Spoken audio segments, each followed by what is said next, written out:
Shalom, salam sejahtera di dalam kasih Tuhan kita Yesus Kristus.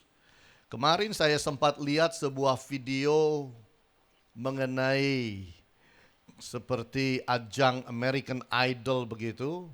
Dan saya melihat ada seorang gadis Chinese usia 19 tahun yang bermain piano. Dan kemudian ada 4 juri yang ada di situ.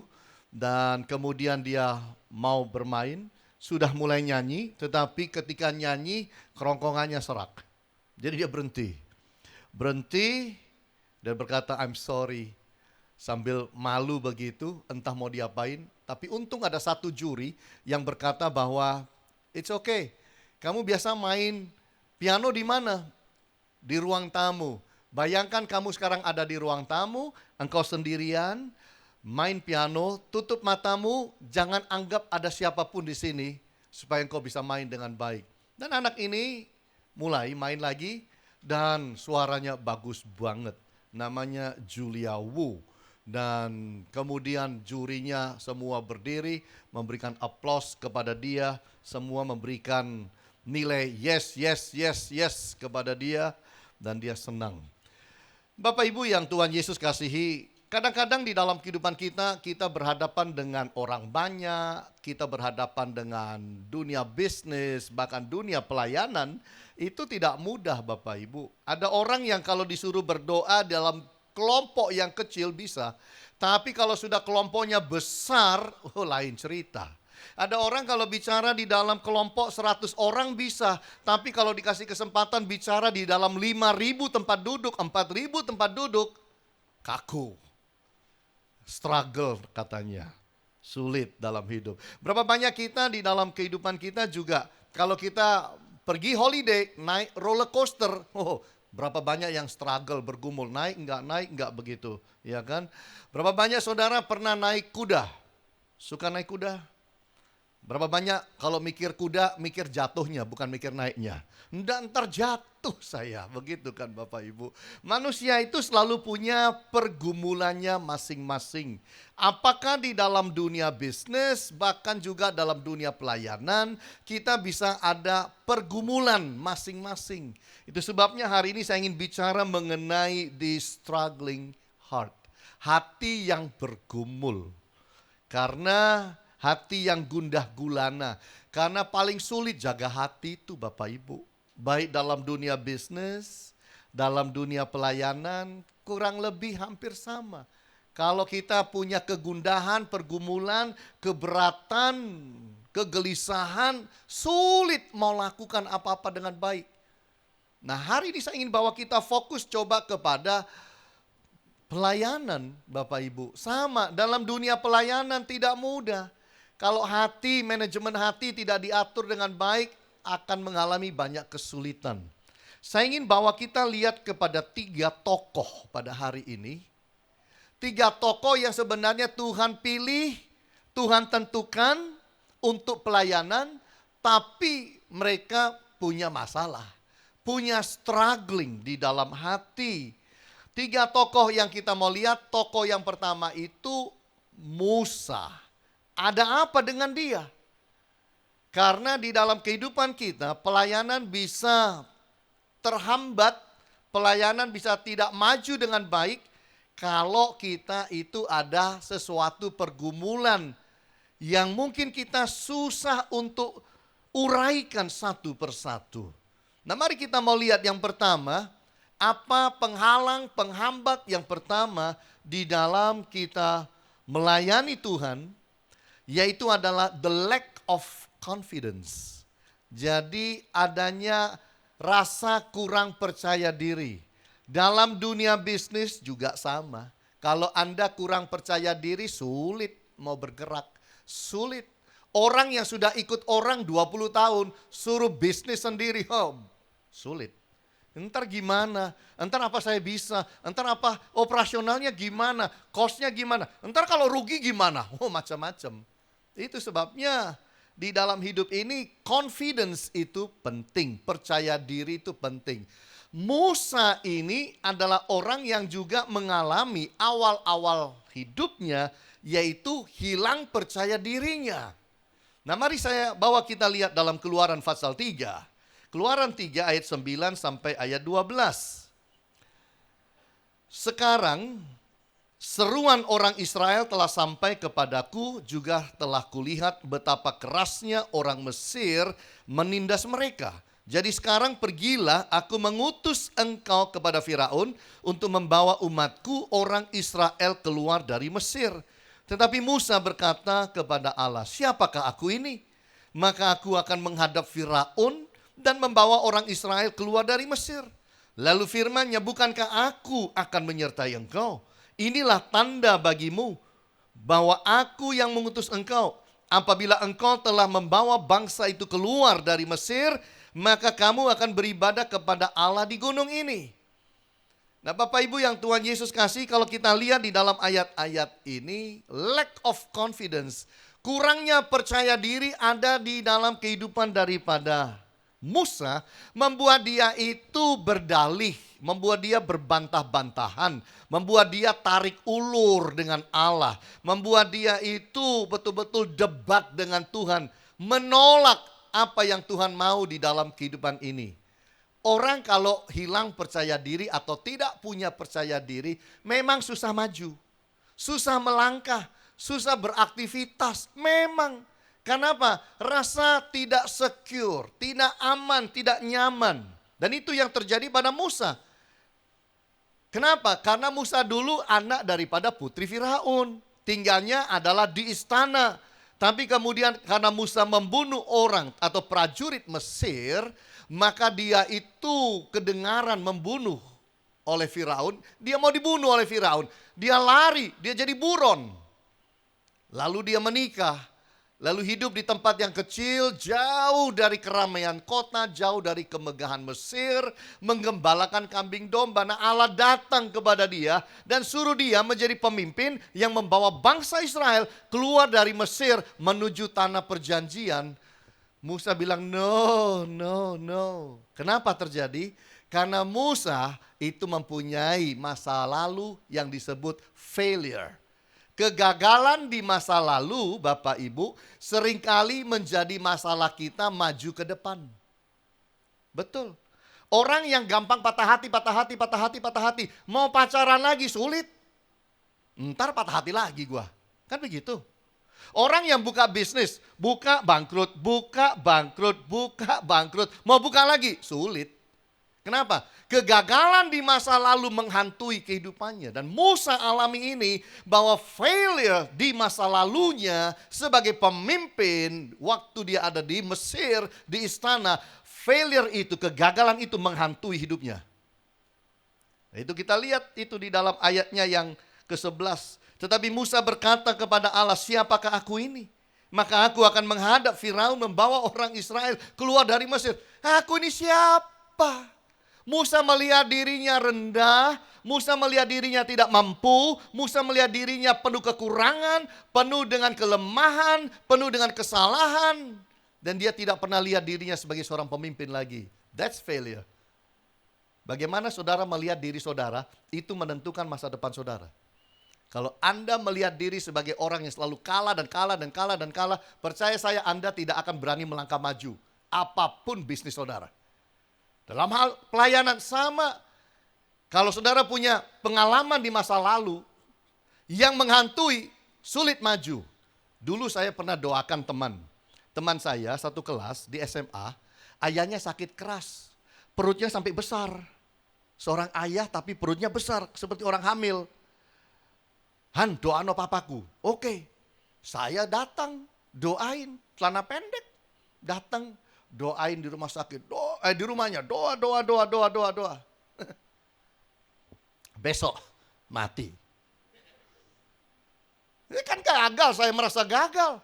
Tapi apakah saya berhenti? No, saya tetap maju. Karena mati dan hidup bukan tergantung doa saya kok. Kan tergantung Tuhan. Kan begitu Bapak Ibu. Jadi itulah kita harus hati-hati. Lalu ada lagi, fear of rejection, takut ditolak. Orang kalau takut ditolak, itu lebih aman diam diri aja, nggak ngapa-ngapain. Betul enggak? Karena dia takut ditolak. Tidak berani menawarkan produk pada orang lain. Tidak berani memasarkan sesuatu. Dalam hal ini, tidak berani melayani Tuhan. Takut menerima visi dari Tuhan. Takut menerima satu tugas amanat dari Tuhan. Takut gagal. Udah pernah gagal, takut. Entar ditolak gimana? Firaun bilang, siapa lu? Waduh, repot. Fear of rejection bisa membawa kita tidak berani melangkah, Bapak Ibu. Hati-hati. Kadang-kadang musuh kita itu bukan yang di luar.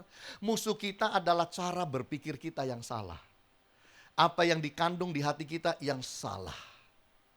No authority, tidak punya otoritas. Itu merupakan bagian daripada tidak punya rasa percaya diri. Ayat 12 dan 13, Keluaran 3 ini.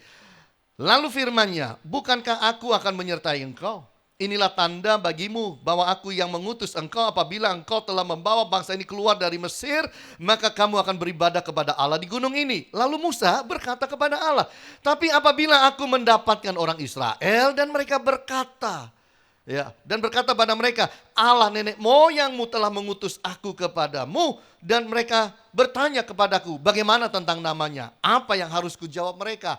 Keraguan muncul terus karena merasa tidak punya otoritas. Orang kalau tidak punya otoritas, tidak punya wewenang, biasanya nggak mau maju dalam hal apapun. Tidak mau bergerak. Takut salah, takut ini, takut itu. Ini hati-hati. Tidak ada otoritas, dia merasa tidak punya otoritas. Padahal Tuhan berkata, bukankah aku yang mengutus engkau? Dan di dalam ayat yang lain, bukankah aku akan menyertai engkau? No experience, tidak punya pengalaman. Manusia kalau tidak punya pengalaman, takut melangkah maju. Apakah dalam dunia bisnis? Apakah dalam dunia pelayanan? Jangan saya. Aku lo enggak bisa doa, enggak bisa. Aku enggak bisa mimpin. Jangan saya. Jangan terus. Sebenarnya cuma satu. Karena memang tidak punya pengalaman. Begitu mau melangkah, itu jadi tidak nyaman. Nah, kita harus bisa mengalahkan itu semua. Kalau Bapak Ibu dalam hidup mau maju, tidak punya pengalaman, jangan dijadikan alasan bahwa kita tidak bisa maju. Tidak punya pengalaman, jangan dijadikan alasan untuk saudara tidak melayani. Semua kita juga nggak punya pengalaman. Even presiden aja nggak ada yang punya pengalaman. Menang pemilu, lalu kemudian dilantik jadi presiden, lalu mulai menjalankan tugas presiden, juga tidak punya pengalaman. Tapi ya harus dibawa diri ini kan begitu. Dalam pelayanan juga sama kok Bapak Ibu. Harus berani lakukan itu. Keluaran 4 ayat 1 dan 2 berkata, lalu saud Musa, bagaimana jika mereka tidak percaya kepadaku dan tidak mendengarkan perkataanku, melainkan berkata, Tuhan tidak menampakkan diri kepadamu. Tuhan berfirman kepadanya, apa yang ada di tanganmu itu? Jawab Musa, tongkat.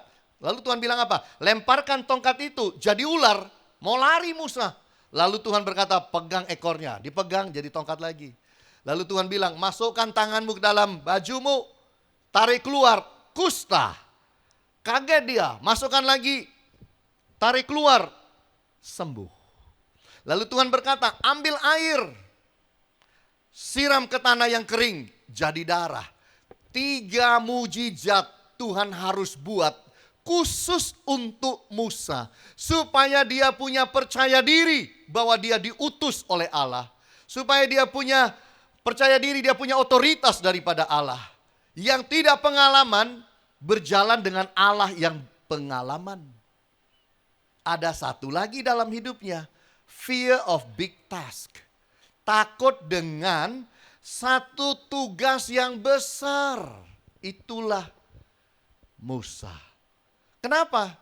Ya dimaklumi, biasanya itu hidup menggembalakan kambing domba cuma beberapa ekor. Sekarang mau disuruh jadi pemimpin 600.000 manusia, itu tidak mudah. Apalagi 600.000 itu di tengah jalan 40 tahun jadi 2 juta. Tidak mudah Bapak Ibu. Itu sebabnya dia takut, ini terlalu besar Tuhan. Makanya Tuhan itu berkata kepada dia di dalam ayat 10, Keluaran 4:10, lalu kata Musa kepada Tuhan, Tuhan, aku nggak pandai bicara, dahulu pun tidak, sejak engkau berfirman kepada hambamu pun tidak, sebab aku berat mulut dan berat lidah. Tetapi Tuhan berfirman kepadanya, siapakah yang membuat lidah manusia? Siapa yang membuat orang bisu atau tuli, membuat orang melihat atau buta? Bukankah aku, yakni Tuhan? Oleh sebab itu pergilah. Aku akan menyertai lidahmu dan mengajar engkau apa yang harus kau katakan. Tapi Musa berkata, Tuhan, utuslah kiranya siapa saja yang patut kau utus. Lalu ayat berikutnya, maka murkalah Allah. Murka. Murka itu bukan cuma ngamuk, marah besar. Murka. Kenapa? Nah Tuhan diajak engkel-engkelan, Tuhan diajak debat, Tuhan ini ditolak terus. Saudara berani menolak permintaan seorang presiden? Nah ini yang minta Tuhan. Kamu aku utus jadi pemimpin, gak mau. Lack of confidence. Lalu gak mau itu, terlalu besar Tuhan. Biasanya hambamu ini loh, domba-domba kecil, ini suruh mimpin orang. Bangsa yang tegar tengkuk, oh no Tuhan, no. Dan Tuhan harus patahkan hatinya supaya dia mau Bapak Ibu. Kemarin saya lihat sebuah video, belum pernah saya lihat video itu, karena videonya menarik sekali. Di sebuah kandang domba, ada seorang anak perempuan kecil, umur 3 tahun. Anak ini namanya Lely. Dan di hadapan anak itu, di sampingnya, ada seekor domba yang sedang hamil dan mau melahirkan. Tapi karena kaki domba itu kan panjang-panjang, susah keluarnya, nyantol di dalam. Mamanya pegang HP dan berkata, nak, keluarin. Bantu domba itu melahirkan. Tangannya dimasukkan. Dengan muka happy. Ma, aku dapat kakinya, Ma. Kaki satunya ada. Ada ini, ada. Coba lebih dalam. Ini lehernya, Ma. Ini kepalanya. Mamanya bilang, tarik nak. Tarik. Bapak ibu anak umur 3 tahun. Tarik. Karena dia masih 3 tahun, enggak bisa keluar semua. Kaki kedua keluar, mamanya bantu sedikit, lepas lagi, mamanya pegang HP. Tarik nak. Tarik. Tapi happy dia. Tarik.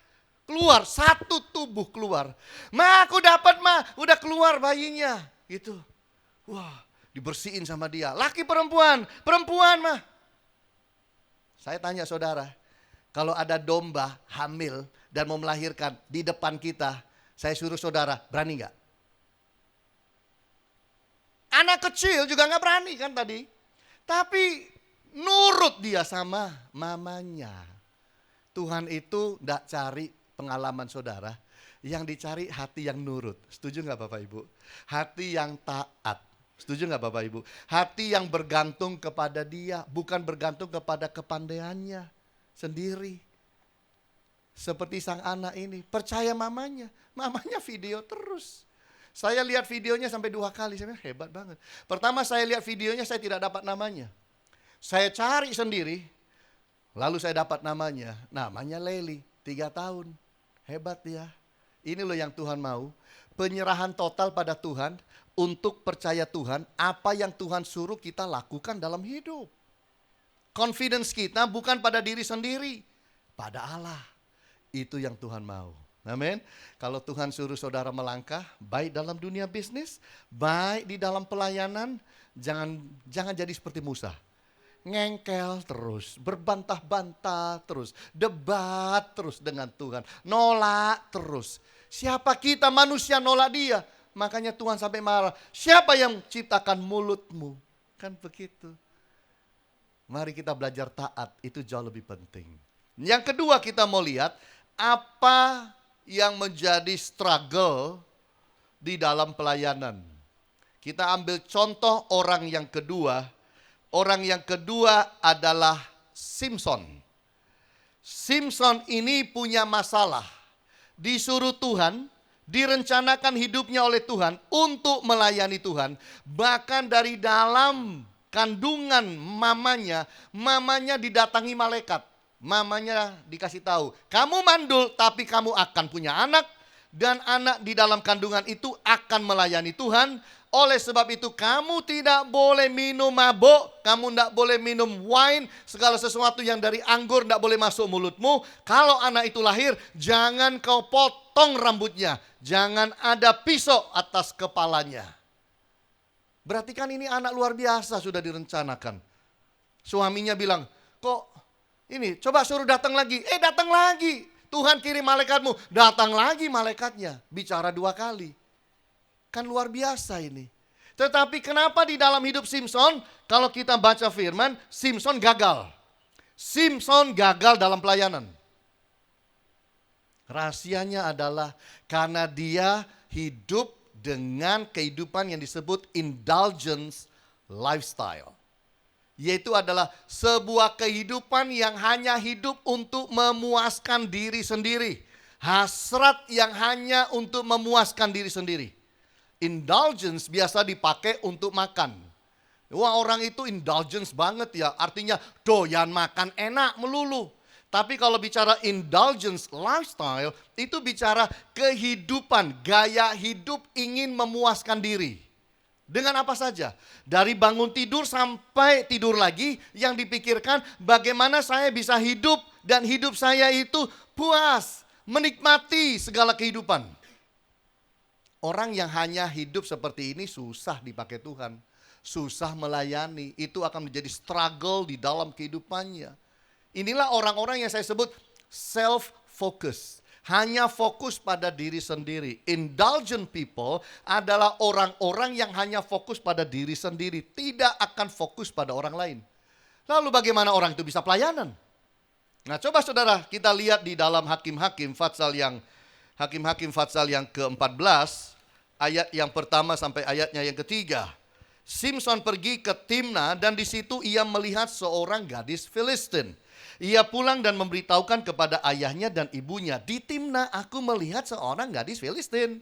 Tolong ambillah dia menjadi istriku. Ayah dan ibunya berkata kepadanya, tidak adakah di antara anak-anak perempuan sanak saudaramu atau di antara seluruh bangsa kita seorang perempuan sehingga engkau pergi mengambil istri dari orang Filistin, orang-orang yang tidak bersunat itu. Tapi jawab Simson kepada ayahnya, ambillah dia bagiku sebab dia kusukai. Pokoknya nek aku mau harus dapat. Pokoknya kalau aku mau harus engkau bawa pulang itu buat aku. Orang yang indulgent itu yaitu yang dipikirkan diri sendiri, self-focus dan juga self-satisfaction. Hanya mencari kepuasan untuk diri sendiri. Itulah kegagalan seorang Simson. Dia mau pelayanan, tapi dalam pelayanannya dia juga mau pokoknya saya juga harus memuaskan semua hasrat saya. Lihat orang tidak bersunat, datang dari keluarga tidak bersunat, dari bangsa tidak bersunat, tetap mau dikawin.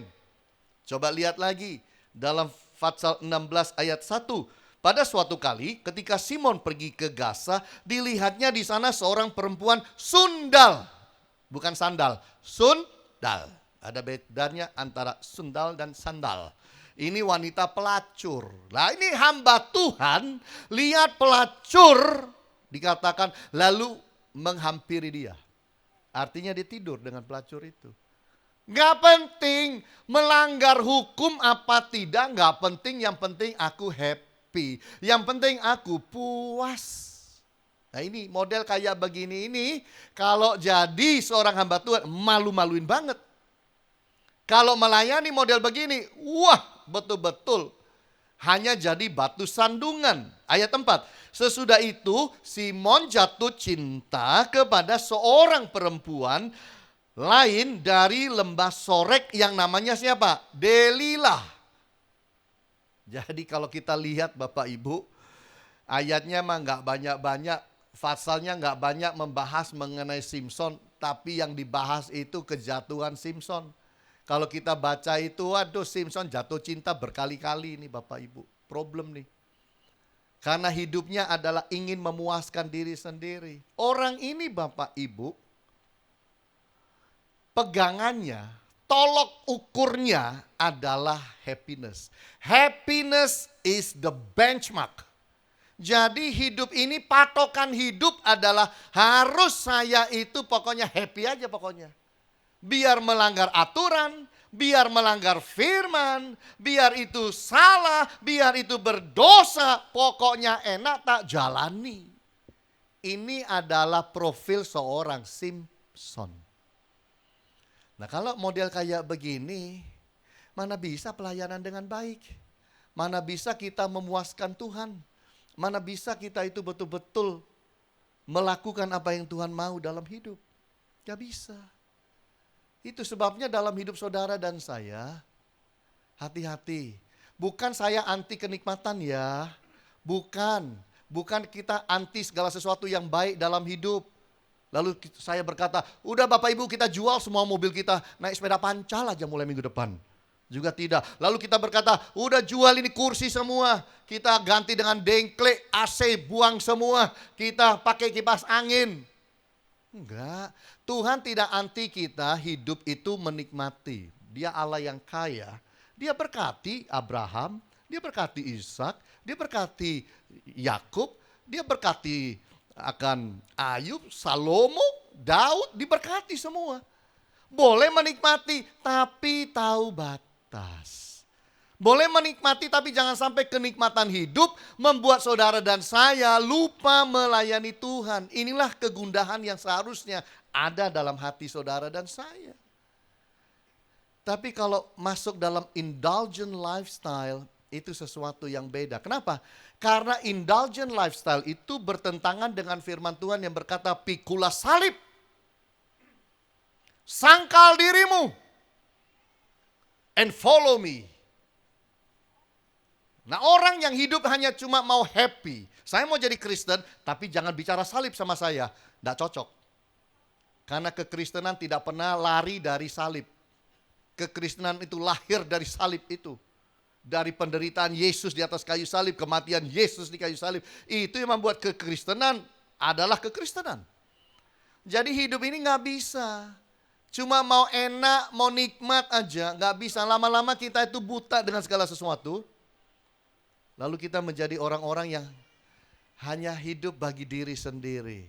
Kenapa kita gak melayani? Sering kita fokus pada diri sendiri. Saya kan masih sibuk, saya belum bisa apa-apa, saya belum belajar banyak. Waduh saya masih banyak urusan.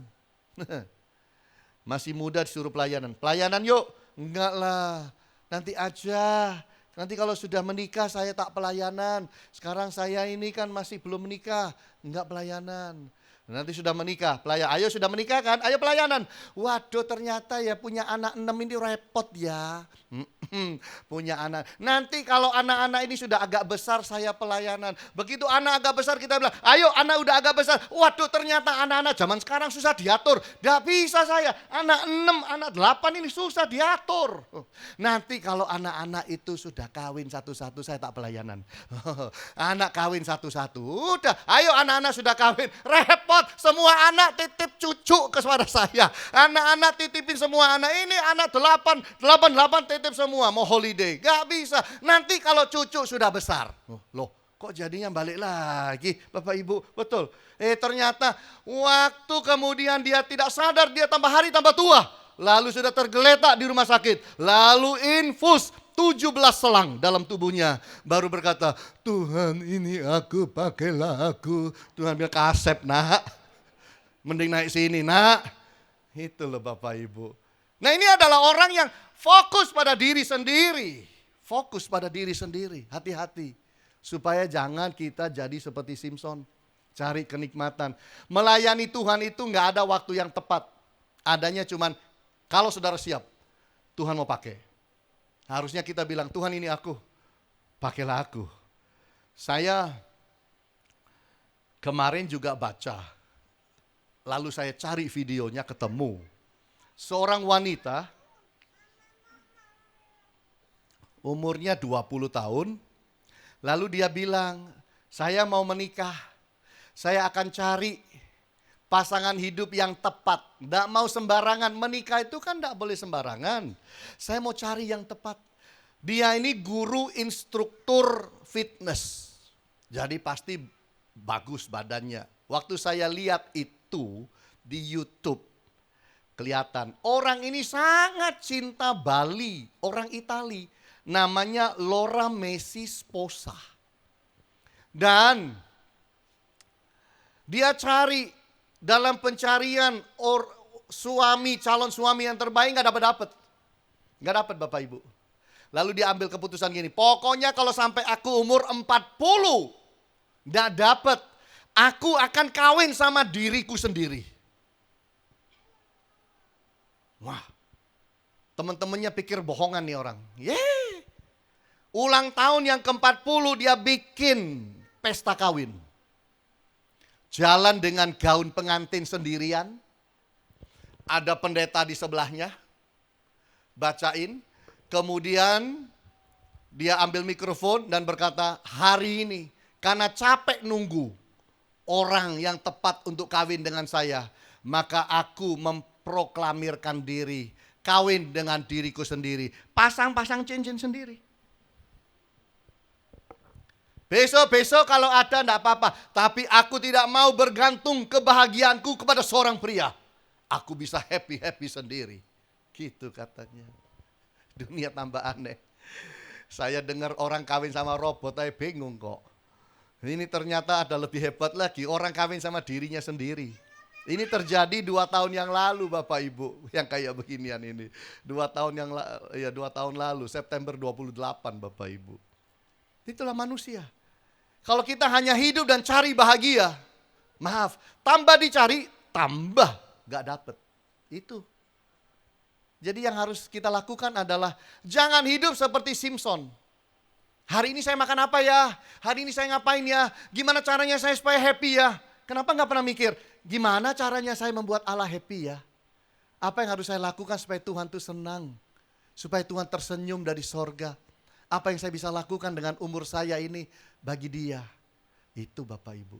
Kejatuhan Simpson jatuh memang kepada hal-hal yang membuat dia puas diri.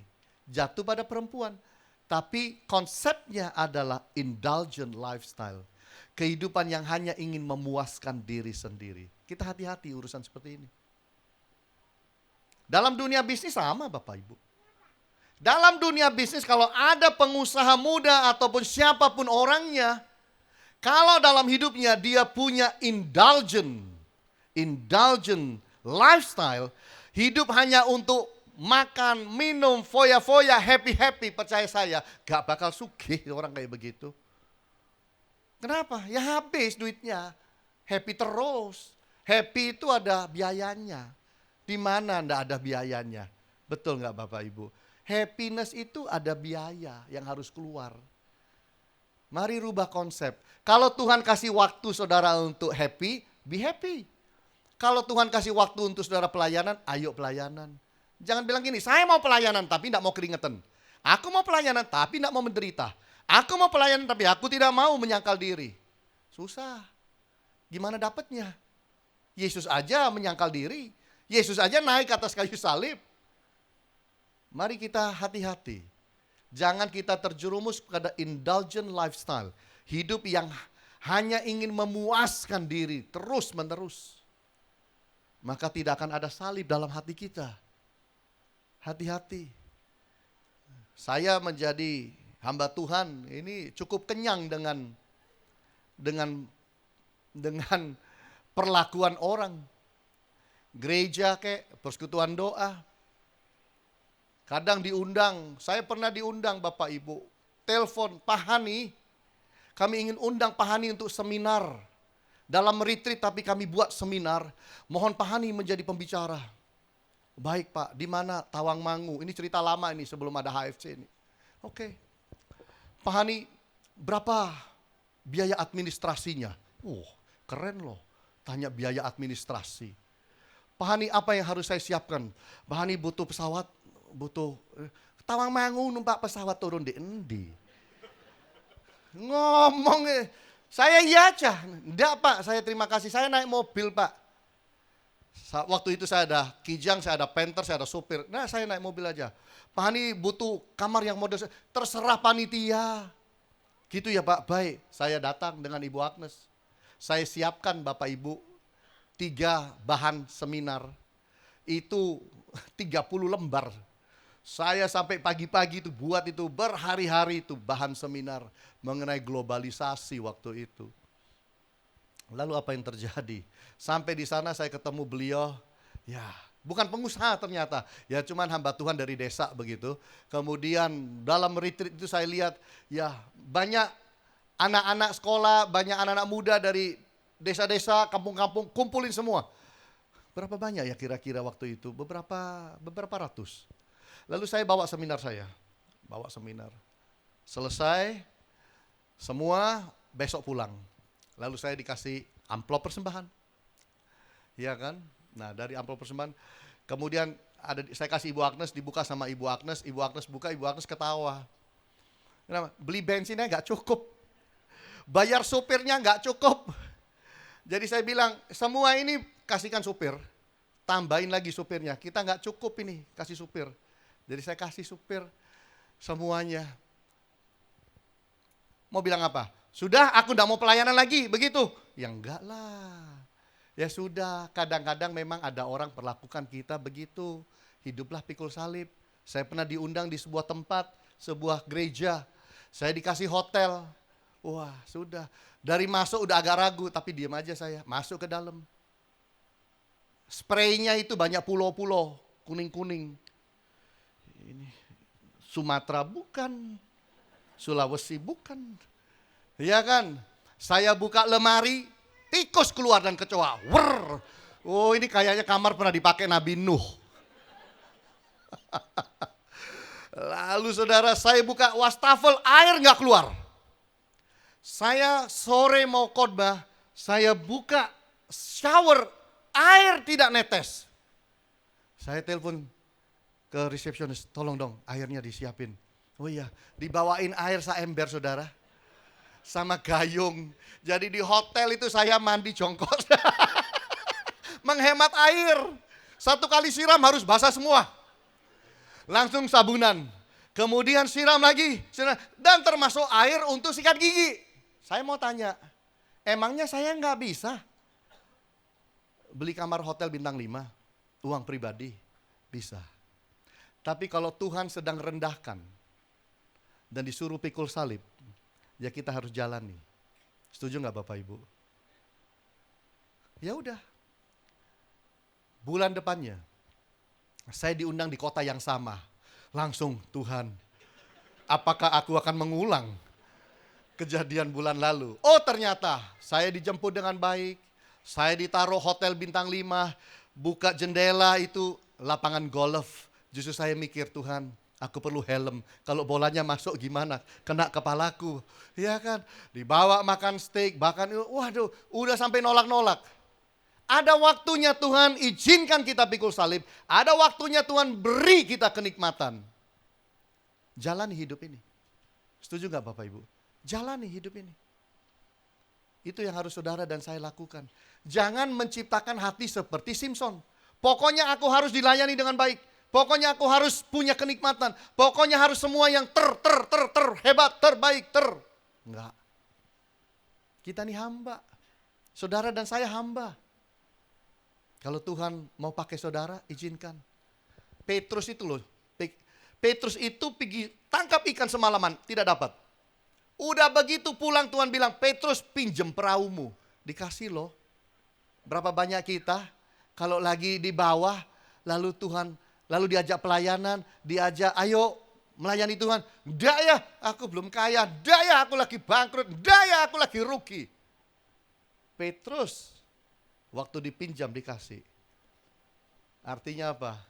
Sehebat-hebatnya Petrus dalam hidup ini, saya melihat bahwa dia itu betul-betul tetap punya hati yang luar biasa buat Yesus. Ayo pelayanan dengan baik Bapak Ibu.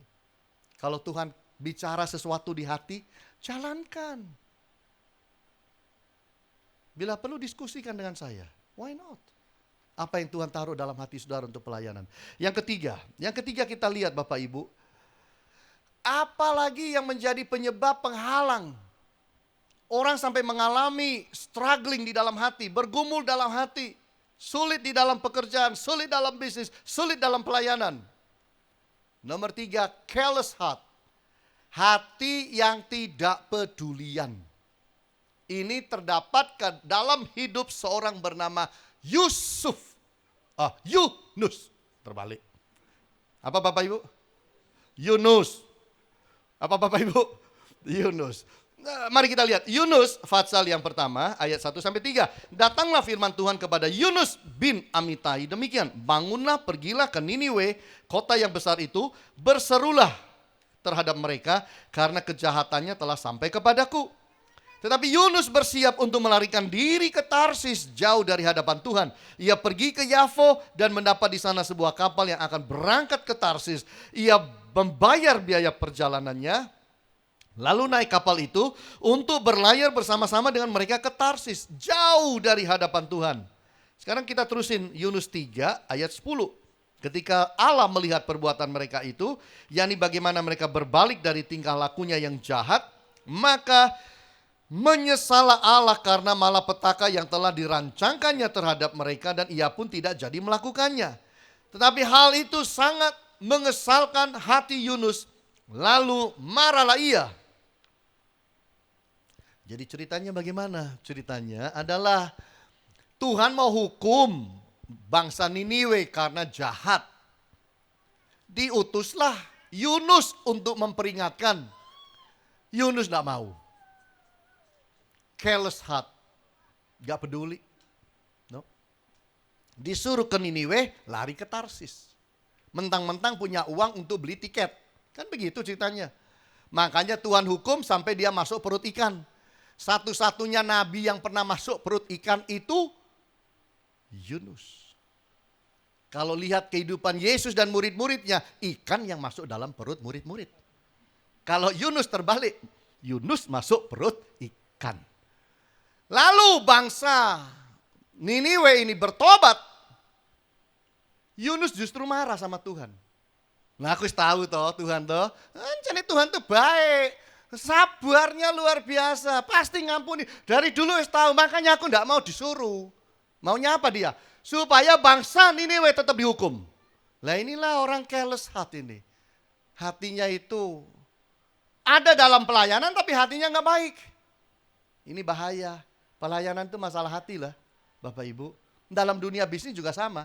Emang saudara suka ketemu partner yang hatinya tidak baik? Nggak mau kan? Sama. Inilah orang yang dikatakan pay no attention. Tidak mau perhatian sama Allah. Aku mau jalan-jalanku sendiri. Aku mau merancangkan apa yang aku rancangkan. Apa yang aku kehendaki itu yang kujalani. Suruh ke Niniwe, lari ke Tarsis. Disuruh bicara, gak mau. Ketika Allah mengampuni, ngamuk. Itulah Yunus. No burden, gak ada beban. Hati-hati kalau masuk pelayanan gak punya beban. Sulit tuh. Nanti orang kalau gak punya beban, masuk pelayanan pasti jadinya satu, hitung-hitungan sama Tuhan. Jamin. Pasti. Nanti kalau berat sedikit bilang begini, dapat apa sih aku sampai capek kayak gini? Badan ini sampai hancur, rasanya tulang ini rasanya cuklek semua. Dapat apa sih? Ini. Mulai hitung-hitungan. Saudara tahu, saya tiap hari Kamis itu pelayanannya ke Malang. Tiap Kamis. Dari tol belum jalan sampai sudah ada tol, masih sampai hari ini. Mau bilang capek, ada capeknya. Mau bilang kerjaan banyak di Surabaya, ada banyak kerjaan di Surabaya. Tapi saya memberikan hari itu. Selama saya bisa, saya jalani. Kecuali saya ada pelayanan di luar kota, luar pulau, apa boleh buat. Gak pernah ngomel. Kenapa? Di dalam mobil, saya tahu bagaimana membuat diri saya oke dan teman-teman oke. Manisan pencit mesti ada. Ting-ting jahe mesti ada. Udah, aqua cukup. Udah, happy-happy. Kadang-kadang teman-teman bawa kacang. Udah, jalan itu sambil, ya udah.